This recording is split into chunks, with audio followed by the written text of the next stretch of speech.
Hi, Pastor Skip here. Well, I can't be with you this weekend, but I'm thrilled to welcome our guest speaker. Dr. Stephen Collins and his team have been digging around in Jordan, north of the Dead Sea, for 15 years, excavating what is believed to be the location of the biblical city of Sodom. He is the author of several fascinating books. We have some of them here at Parchments, and he's also the Dean of the College of Archaeology at Veritas International University. So whether you're joining us for service online or in person at one of our campuses, I know you're going to love hearing Dr. Collins' message, entitled Biblical History, Fact or Fancy. Please join me in welcoming him. It is the 4th of July weekend, and I have my personal flag bearer with me. Thank you. Huh? Oh, it's good to see faces. It really is. Haven't seen a lot of those lately. We've been doing all of our teaching, live streaming, and no students in the classroom. So it's nice. It's good to see you. All right, give yourself a hand. Thanks for being here. So as I've been saying recently, Elvis may have left the building, but logic and reason have left the country. Well, enough about that. Don't get me off on that. I'll get in big trouble. Okay. We're going to talk about, as Skip said, biblical history, fact, or fancy. Now, we could ask the question, why in the world does this matter? What's the point of this? Can't we just believe in Jesus and go on about our business? Well, you could, but if we continue to take that approach, as the church has taken for the last couple thousand years, we're going to lose the culture. We're losing the culture. That approach just doesn't work, because everything from the foundation to the Messiah all has to be taken into account, because the credibility of who Jesus is and the reality of who Jesus is thoroughly based on the rest of the Bible. So it all goes together as a package. You can't have one without the other. But I want to go ahead and read. I have a lot of text today, so if you'll go with me, I wanted to be very specific about some of the things that I said, so I put it up in text, and I'm just going to read it. Almost everything that's wrong with the world, nations, societies, governments, the United States of America, every state, our state, every city, our city, towns, communities, every family, you, me, whatever's wrong with us, most of that could be directly attributed to a failure to embrace biblical historicity, a biblical worldview, and operating by biblical principles. To the extent that we fail to do those three things, to that degree, our lives are seriously diminished. All right. Now, we could ask this question. Does your attitude toward the Bible really matter? Yes, absolutely, it does. The vast majority of archaeologists and historians do not believe that the Torah books, the first 5 books of the Old Testament, are actual history. They don't believe that. But they think it's something like folklore or fiction. It's not real history. Now, this would also include Joshua and Judges, so that we could expand that to the first 7 books of the Bible. And I call these 7 books the Bronze Age scriptures, because these events, these people and these events belong to what we in archaeology call the Bronze Age, that period of history prior to 1200 BC. So you can mark that in your Bible. Bronze Age, prior to 1200 BC. Since the balance of the Old Testament and the New Testament would be included in that, of course, since it assumes the historical reality of the Bible's first 7 books, that Torah and those other 2 books are the foundation of the rest of the Bible. Because that's true, we would call the factual legitimacy of the rest of the Old Testament in question if we had to question the historicity of the first 7. So if the first 7 aren't true, if Genesis isn't foundationally true, what happens to the rest of the Bible? You see? So we can't pick and choose. We can't say, well, I really like that New Testament, the Old Testament, we really don't need that. We just need the New Testament. No, if you don't have the factuality of the Old Testament, you can forget the New Testament. Because Jesus has no identity and no mission. All right. Here's something that I won't say scares me, because, I don't operate off fear. It concerns me, let me put it that way. Recent estimates from the top pollsters show that 60% of American Christians between the ages of 18 and 25 do not necessarily believe that the Bible is historically reliable.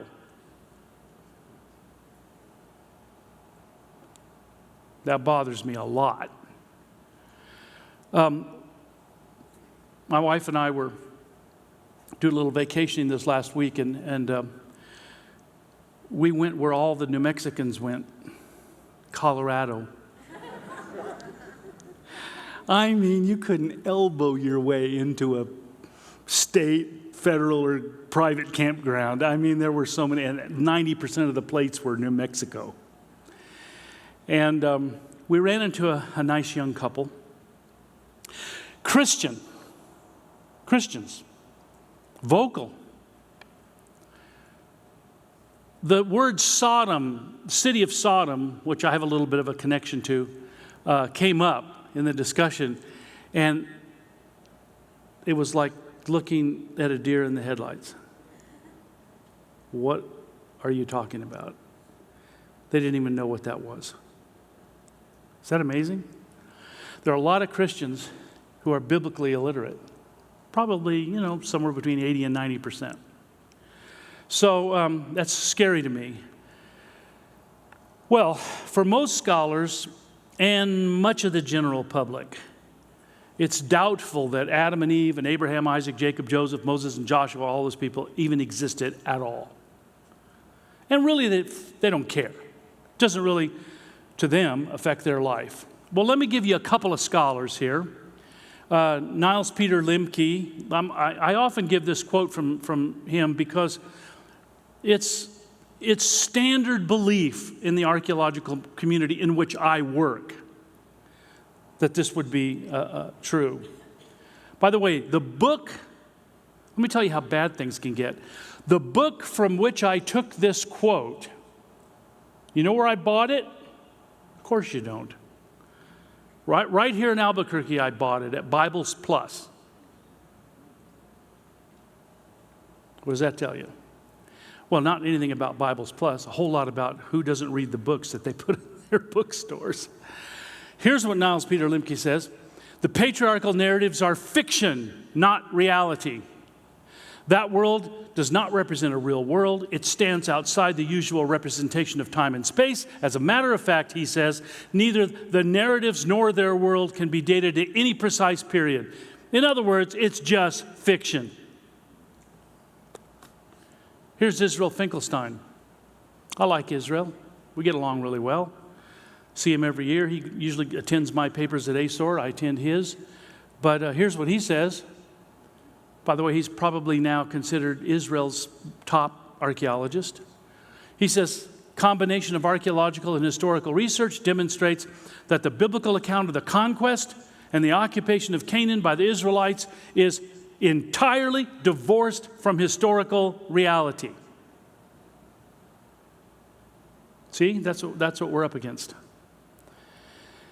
Now, Kenneth Kitchen, I love Ken, University of Liverpool, Professor Emeritus, Egyptology, Near Eastern Studies. He takes the Bible seriously. And he wields a big stick, but people try to ignore him, of course. But here's what he says. I love this quote. Increasingly extreme views about the Old Testament writings have been trumpeted loudly, and all manner of gross misinterpretations of original first-hand data are now being shot forth to prop up these extreme stances, regardless of the facts. And so we must firmly say to the liberals, your fantasy agendas are irrelevant in and to the real world, both of today and of all preceding time back to the remotest antiquity. Get real, or alas, get lost. I love that. So, love you, Ken. Now, when we started our excavation at Sodom back in 2005, 2 years after that, the Wall Street Journal ran a front page, top of the fold feature article on our excavations. And in that, Dr. Bill Deaver, Professor Emeritus at the University of Arizona, had this to say to me. So they went and scrounged up Dr. Deaver to get him to speak to my view of how to use the Bible in archaeology. And here's what he said. He says, no responsible scholar goes out with a trowel in one hand and a Bible in the other. Now, that's a little tongue-in-cheek, I know, because I've had Bill come, I've flown him into Albuquerque twice over the past couple of decades in order to give lectures to my students and all that. We get along really well. And but every year at ASOR, we bump into each other in the hallway between papers, and he always says to me, it's predictable. He says, "Hey, Steve, you still digging for Abraham, are you?" And my answer now is always, "Found him, Bill, found him." But my response to him is always this. It's irresponsible for an archaeologist to go digging in the Holy Land without a trowel in one hand and a Bible in the other. Where is it? There it is. The book. Now, some people believe that this is the Word of God. I do too. Some people believe that this book is factually inerrant. I do too, but I don't hold either one of those positions in a doctrinaire way. I believe the Bible is inerrant because I've been studying it for 50 some odd years, and I still, after all that time and investigation, haven't found anything in here I would consider to be in error. So I guess I'm not a deductive inerrantist. I'm not a deductive inerrantist. I'm an inductive inerrantist. In other words, if you think something is some way or another way, investigate it, find out what it is for yourself. Well, I don't find any mistakes in this thing. Yeah, I think it's historically accurate. I think it's historically accurate because it's historically accurate. That plays. Well, anyway, this is still, bottom line, minimally the best historical geographical source we have preserved from the ancient world. Period. It just is. There it is. So if you're an archaeologist and you don't use this, if you're going to work in that part of the world and you don't use this book as a framework for understanding your interpretation of the history through the archaeology, then, well, good luck with that. You're going to come up short and you're not really going to understand what you're doing. That's my take on it. Well, the foundation for rejecting biblical historicity, because most of these guys do. They just reject the historicity of the Bible out of hand. Why do they do that? Well, the foundation of that is the erroneous notion, and this comes from what I call the pre-archaeology 19th century, the late 1800s. There was an idea that came to bear back then that Moses couldn't have written the Pentateuch or the Torah for a whole variety of reasons. So they came up with this laundry list of reasons why Moses couldn't have written the Pentateuch. And it was based on the state of knowledge or the state of Near Eastern studies or archaeology at the time. In the late 1800s, archaeology didn't exist. Near Eastern studies, didn't exist. Okay? So they're going to pontificate that Moses didn't write the Pentateuch based on ideas that they had in the late 19th century. Let me just give you one of a whole list of these things. One was that an alphabetic phonemic writing system. Now, there were hieroglyphics in Egypt since before 3000 BC, and cuneiform before 3000 BC, but an alphabetic writing system like we have, 20 to 30 letters, simple, to represent the range of vocalization. That didn't exist until, and this was what they believed in the 19th century, that didn't exist until about 1000 BC. Well, since Moses is writing about 1400 BC, he doesn't have an alphabet. See how they think? Well, if the alphabet wasn't invented until 1000 BC, and Moses is supposedly writing 400 years earlier, he cannot have written the Torah. He doesn't have the writing system to do it. Well, they came up with this idea that Moses couldn't have written the Pentateuch. And by the way, this is still the predominant view today. This is still what most scholars think today. This is the foundation of Israel Finkelstein's thinking, of Limke's thinking. But what's interesting about that is within 20 or 30 years of the turn of the 19th to the 20th century, all of the litany, the list of reasons why Moses couldn't have written the Pentateuch had completely evaporated based on the emerging archaeology and Near Eastern studies.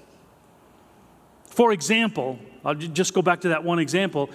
It was discovered that the phonemic writing system, the alphabetic writing system, the Semitic alphabet was invented by Semitic people, Hebrews, living in Egypt hundreds of years before the time of Moses. So if that alphabet was invented hundreds of years before Moses, do you suppose Moses might have had access to it? See? And so all of a sudden, the whole reason to reject the Mosaic authorship of the Pentateuch just evaporated, just went away. But Old Testament scholars kept believing in a vacuum. They ignored archaeology. They ignored all of this new data. They just kept believing it. Well, why would they do that? If this outmoded 19th century theory, and we call it the documentary hypothesis, if this thing has been exploded by the archaeological evidence, why in the world would the vast majority of scholars still believe this stuff? Well, the answer is a little unfortunate, but it's real simple. They can't allow the Bible to be factual because what it teaches interferes with their personal lifestyles. If the Bible was any way considered to be factual, it just might mean that the God of the Bible would have some sort of say in what they do or don't do. And they don't want that. They want to suspend reason, therefore, in favor of doing their own thing. The definition of that, by the way, is sin. Okay. It's very simple. People don't want the Bible to be true. They want to hold it at arm's length simply because they don't want it impacting the way they want to do things. So there it is. So rejecting the Bible is not a scientific, historical, logical, reasonable decision. It is simply a moral decision, or an immoral one, if you like. Well, the historicity of the Bronze Age Bible. Now, we're going to do a little Bronze Age Bible. I know you're just excited. You woke up this morning going, I really got to get some Bronze Age Bible in today. And later we're going to do a little Iron Age Bible. But I just want to quickly go through. Now, the point of this whole thing is this. That little documentary hypothesis that so many people believe, that Moses didn't write the Pentateuch, that it was written around the time of the Babylonian captivity, sometime around the 7th, 6th, 5th centuries BC, kind of before, during, and after the Babylonian captivity, by Judahite priests inventing a fictitious history for Israel. If that were true, None of the things I'm going to show you from the Bronze Age scriptures should be there. We would expect if Iron Age people are writing these stories, making these stories up, those alleged Bronze Age stories from hundreds and hundreds and hundreds of years earlier should be chock full of Iron Age anachronisms. Let me give you an example. If you today lost any kind of historical memory you had, and you just didn't know anything about the 1920s, you didn't know anything before the year 2000. Maybe you didn't know anything before the year 2015. You only know from 2015 forward. You're just locked where you are, focused where you are. Now you're going to write a story about the roaring 20s. Do you suppose you might have somebody answering their cell phone in the 1920s? Yes, because you didn't know. You wouldn't know they didn't have that in the 1920s. You'd have them wearing 2020 clothes. See, it would all be full of anachronisms because you don't know what that world looks like. Well, guess what? People living in the Iron Age Judahite priests living around the time of the Babylonian captivity would know nothing about the previous century, much less time frames centuries and centuries and centuries before that. They wouldn't know anything about that. So we would predict that their writings, if this were true, if the documentary hypothesis really happened, we would expect all of these alleged Bronze Age stories from hundreds and hundreds of years earlier, 500, 600, 800 years earlier, to be full of Iron Age stuff. Well, they're not.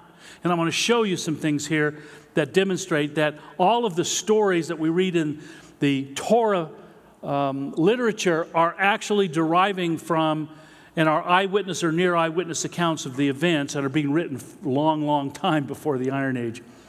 Here's one, the Fertile Crescent. The Bible talks about the Fertile Crescent, talks about Mesopotamia, talks about Abraham making this trip from Ur of the Chaldees all the way up over the Fertile Crescent, down into Canaan. Well, let's put the map up, that'll help. So he's going to take this trip and he's going to go from there all the way over the Fertile Crescent. Now, why is that significant? Because the Bible gives us a clear geography that we know in the modern world, from modern research into the ancient world, that the Fertile Crescent is indeed the cradle of civilization. Well, the Bible has it exactly right.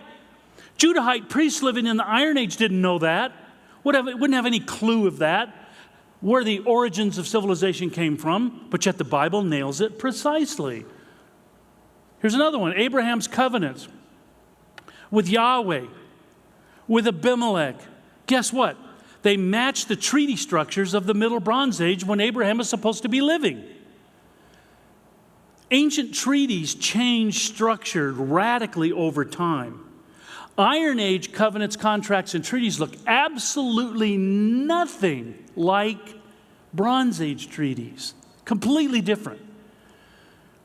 So you would expect if Iron Age folks are making up the story about Abraham, that the covenants he makes would be very similar to the Iron Age ones that they know, because they don't know anything else but that. Guess what? They're not. They're exactly what they're supposed to be, matching those covenants and treaties of the Middle Bronze Age from the time of Abraham. So how does that happen? Well, it doesn't happen unless the stories are factual. Here's one. Oh, I have a little connection to this. Sodom and the cities of the Kikar. Well, you can read this, so I'm just going to summarize this real quick. The Bible says the cities of the plain existed, that Sodom and Gomorrah and the other cities actually existed when scholars were saying, no, these are fiction. Not only did we find them based on the biblical geography, we've been excavating them for 15 years. We find everything that the Bible describes about those cities. Massive. Sodom is the largest continuously occupied city during the Bronze Age in the southern Levant. I've written now several chapters for other people, secular scholars' works based on that fact, because it's so important for the archaeology itself. But biblically, we go one step beyond. The science is now showing us very clearly that Sodom and the cities of the plain were actually destroyed by a catastrophic meteoritic airburst, fire out of the sky, consumed 400 square kilometers of a civilization like that in an instant. Exactly as the Bible describes it in Genesis 19. Well, I don't think that's a coincidence. And by the way, those things don't happen very often. In fact, this is the only airburst we know, one of the few airbursts we know over a populated area in the entire history of the planet. Just so happens to be exactly where the Bible describes the city of Sodom to be. Here's some of the excavation, just a little bit of piece of the palace. Here's the gate area, a reconstruction of the excavation of the gate of Sodom. And here's the city of Sodom by Dr. Lane Rittmeyer based on our excavations. Pretty impressive thing. So they really exist. Here's another one, just a little item. Joseph was sold into slavery for, do you remember how much? Well, I just told you, right? 20 shekels. 20 shekels. Now, guess what? The going price of a slave in the Middle Bronze Age, toward the end of the Middle Bronze Age, when Joseph should have actually been living, is what? It's 20 shekels. But the interesting thing about this is that through time, the shekels for a slave got more and more and more expensive, right? Inflation. The more things change, the more they stay the same, okay? In Moses' time, which is just 300 years, 200 and some odd years later, it went to 30. It was up to 30 shekels. And in the Mosaic law, if you're going to replace a slave, it's 30 shekels. Guess what the going price of a slave is in the late Bronze Age in the time of Moses? It's 30 shekels. Not only does the Torah literature get the price of slaves correct, it gets the subtle inflationary curve correct. Now, how do you do that if you're living in the late Iron Age when the price of a slave has exceeded 120 shekels? How would you know what the right prices were hundreds and hundreds of years before that period of time? You wouldn't. You wouldn't.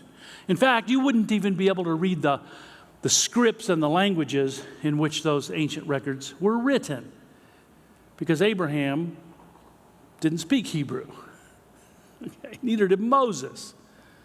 They spoke Canaanite or Akkadian. They operated in those languages, and so there wouldn't be any point for late Judahite priests in the Iron Age to do research because they couldn't read what they were researching anyway. So how did they get that stuff in there? That had to come from existing documents that derived from those ancient periods themselves. Here's one, the Mosaic Law. The Mosaic Law is from the late Bronze Age. Remember, we talked about covenants, contracts, and treaties changing radically over time. Well, guess what? Moses' law code is structured just like a Hittite suzerainty treaty from the late Bronze Age. Not from any earlier time, not from any later time, from that time. Now, I don't have time to go into how Moses got hooked up with Hittites. I do have a whole thing that I do on that, but not today. But the time frame is what's important here. Moses' covenant looks exactly like the covenants of the late Bronze Age. They are authentic in every way to that period. Here's another one, the Exodus events. In the entire 300-year stretch of possible dates for the Exodus, I'm talking about from the 15th century all the way down to the time of Ramesses the Great in the 12th century. That's the Yul-Brynner one, right? Now, in that time frame, there is one massive catastrophic collapse of Egypt. And Egypt, for the whole stretch, is doing great for most of that time. Except there is one point where there is a catastrophic collapse of the great 18th dynasty. Why did it collapse? Well, scholars have never been, Egyptologists have never really been able to give us a good reason why the 18th dynasty collapsed, because there's really no good answer for that, except the biblical answer, which is 5 terrible things: plagues, plundering, loss of a large labor force, decimation of military, loss of Pharaoh himself, 5 terrible things that happened to Egypt during the time of the Exodus. And by the way, that's exactly the time, this collapse of the 18th dynasty happens exactly in the time frame that the Bible specifies the Exodus occurred. And if you look in the footnotes of the Egyptologists about the 18th dynasty collapse, you will see something very interesting. They will say one of the things that was still happening in the decades after the 18th dynasty went belly up were plagues in Egypt. Egypt was still suffering plagues that had helped bring down the 18th dynasty. Well, is that a coincidence? No, it's not a coincidence because the Bible fills it in. And here's your Pharaoh of the Exodus, by the way. It's not Yul-Brynner, Ramses the Great. It's Thutmose IV. When he died, the 18th dynasty collapsed. When he died, the 18th dynasty collapsed. And there he is. Looking a little beef jerky-ish at this point in his life. But by the way, savor this little moment. I don't know if you probably don't think like I do. I don't know too many people who do. My brain's a little strange. But I look at this and I go, you know what? How many biblical characters can you actually look into their face? Their actual face. That's the face that Moses was looking at when he said, "Let my people go." There he is. I think that's just cool. Anyway, that's the way my brain works. Israelite literacy. Now, you may not know this, but Yahweh required that Israel be literate, that the people of Israel learn how to read. And we get that from Deuteronomy 27 because it was said to Moses and Joshua that as you cross that river, now Moses didn't get to go, but as Joshua crossed the river, the order from God was that they were to set up 3 large stones plastered over with the words of the law written. Now, why would you do that? Unless you wanted everybody passing over into the land of Canaan as they came in to read the words of the law. Public literacy. By the way, public literacy is interesting. It didn't exist prior to this time. Cuneiform system of writing is very difficult. That's professional scribes. The only people that can work that system. Hieroglyphics in Egypt, professional scribes. That's pretty much it. Average guy does not know how to read and write. But now that we've got this new alphabet invented by Israelites living in Egypt during their captivity, their bondage in Egypt, and now it has come out, and they'd have 40 years wandering around in the wilderness to do what? You learn how to read and write. I mean, you got nothing else to do. So they learned how to read and write. So they could read the law as they went into the promised land. And guess what? Isn't it interesting that an alphabet that would allow the average person to be able to read, that an alphabet never rose in the history of the world up until that point. And by the way, no alphabet has ever come after that. Every alphabet in the world today is a derivative of the original Semitic alphabet. Every single one, for every language. If it has an alphabet, it's a derivative of that. So once in the history of the planet, the alphabet rises just coincidentally at the time when Israelites were demanded to be able to read the law? I don't think so. That's not a coincidence. That's of divine design. And so, there we are.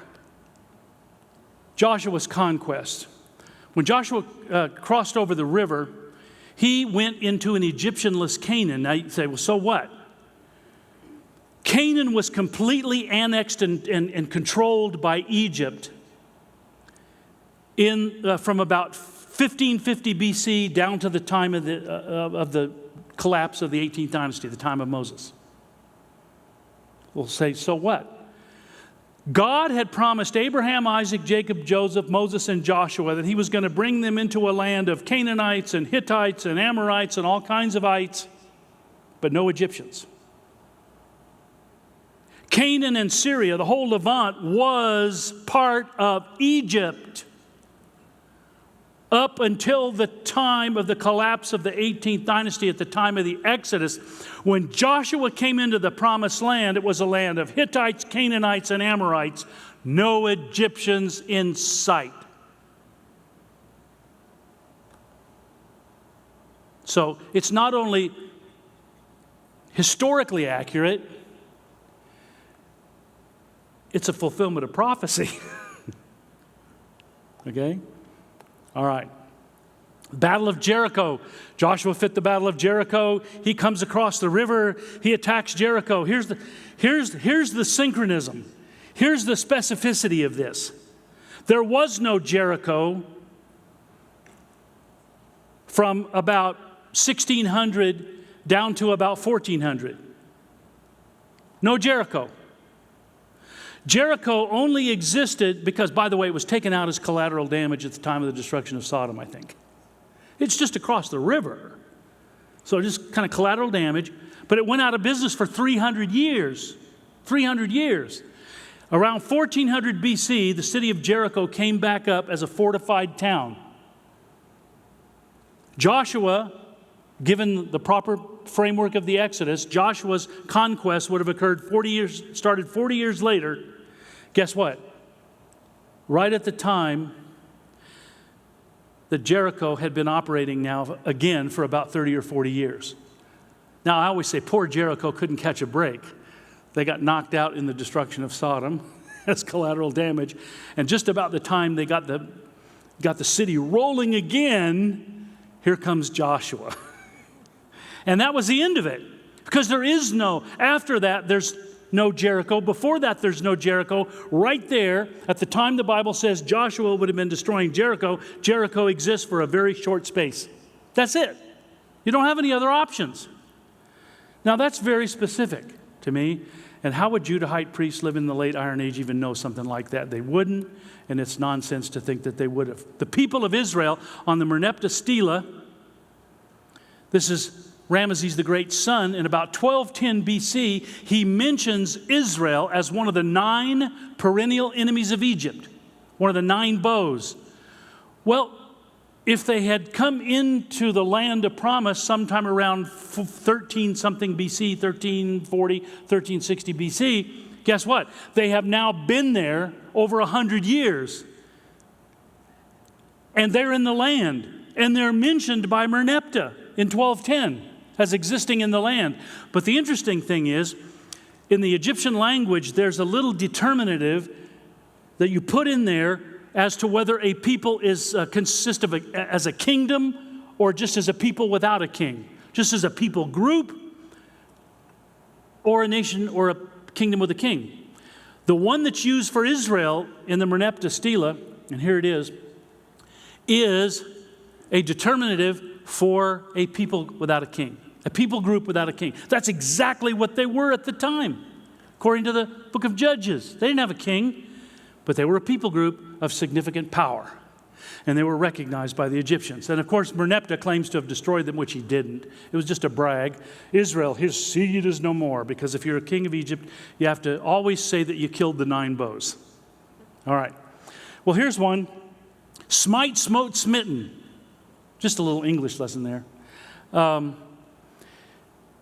There's a phrase in the Old Testament. It says, smite with the edge of the sword. Now, what is that? What is that? It's an idiom that comes from a particular kind of sword with a single edge. The thrusting pointed sword, double-edged pointed thrusting sword with a, like that. That doesn't exist in the time of Joshua. It doesn't exist even before that. That's a late invention from the Iron Age. After about 1000 BC, the sword shifts from being this curved sword with a single edge on the outside. Some call it a scimitar. It's called a sickle sword in archaeology because it looks like a sickle. But that outer cutting edge is what you hack with. Okay? To smite with the edge, singular, edge of the sword, is an idiom that comes from this sword.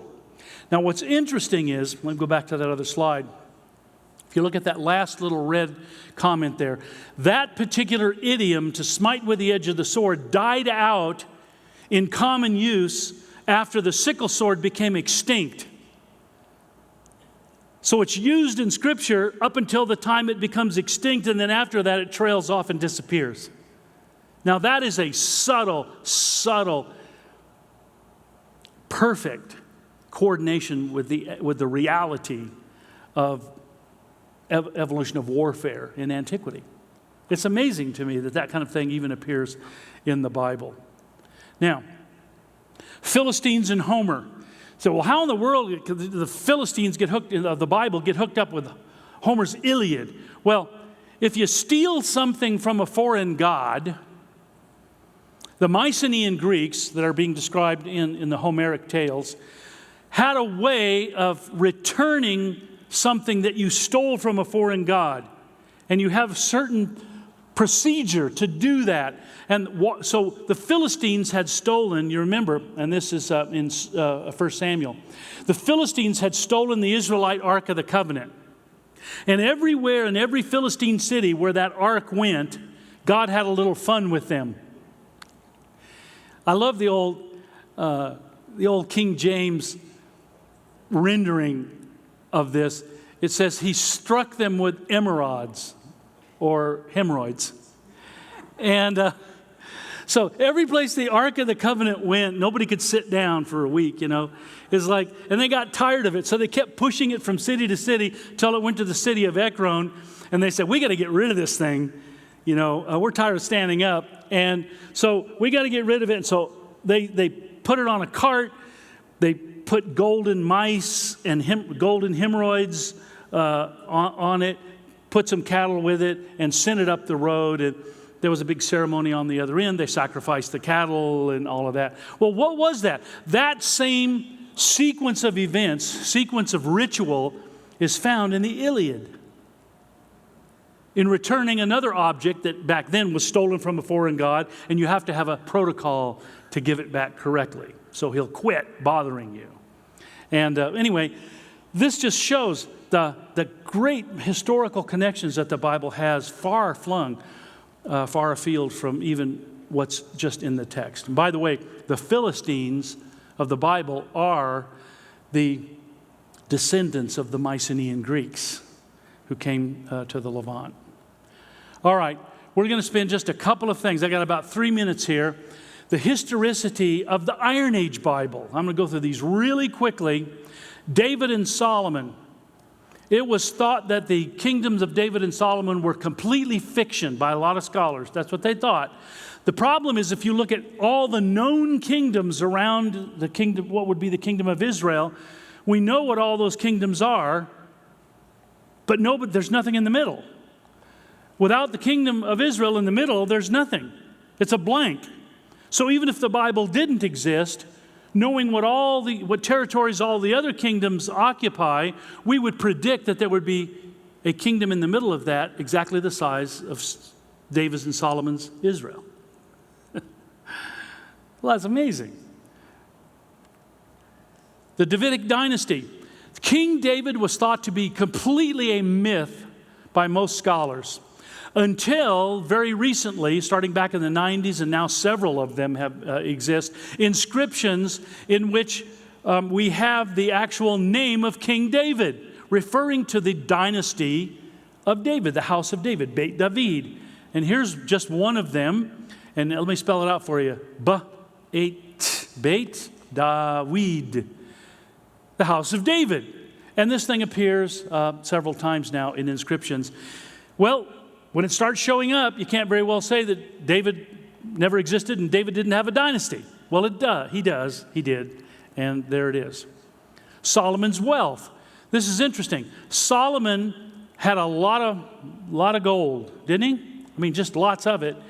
And around the time of his son, King Rehoboam, Shishak of Egypt came and plundered all of that wealth from Jerusalem. Took it back to Egypt. Well, 1 year later, Shishak, or Shawshank I, died. His son, Ozorkon I, took over Egypt as Pharaoh. What's interesting about that is At that time, it was kind of a depressed time in the history of Egypt, so Egypt wasn't flying real high. In this depressed time of Egypt's history, Ozorkon I, the son of Shishak, gave 383 tons of silver and gold to the temples of Egypt. And as Kenneth Kitchen points out, where in the world would he have gotten all of that gold, except this is the gold that his father had taken from King Solomon's son, Rehoboam. And it fits perfectly into the history. Well, I've got a whole bunch more, but I'm going to go right to the end. I know you wanted to see all of that. But I want to bring one more, because this is a new one. This is Lawrence Mikituk of Purdue University. We just had him in a class recently at VIU. And he has now positively identified the names of 53 Old Testament characters in non-biblical, extra-biblical inscriptions. In seals, bullae, stelae, tablets, cylinders, prisms, all of that outside the Bible. Can you imagine?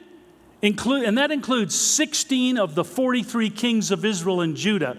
So you've got 53 Old Testament characters that have been specifically identified by name in extra-biblical inscriptions. That's amazing. Okay, well, Kenneth Kitchen is going to get the last word here. He says, the theories current in Old Testament studies were mainly established in a vacuum with little or no reference to the ancient Near East. It is solely because the data from the ancient Near East coincide so much better with the existing observable structure of Old Testament history, literature, and religion than with these theoretical reconstructions that we are compelled to question or even abandon such theories regardless of their popularity. And I'll close with this. Facts, not votes, determines the truth. Well, Dr. Deaver, the Bible and the trowel do go rather well together. Thank you. God bless you. We hope you enjoyed this special service from Calvary Church. We'd love to know how this message impacted you. Email us at mystory@calvarynm.church. And just a reminder, you can support this ministry with a financial gift at calvarynm.church/give. Thank you for joining us for this teaching from Calvary Church.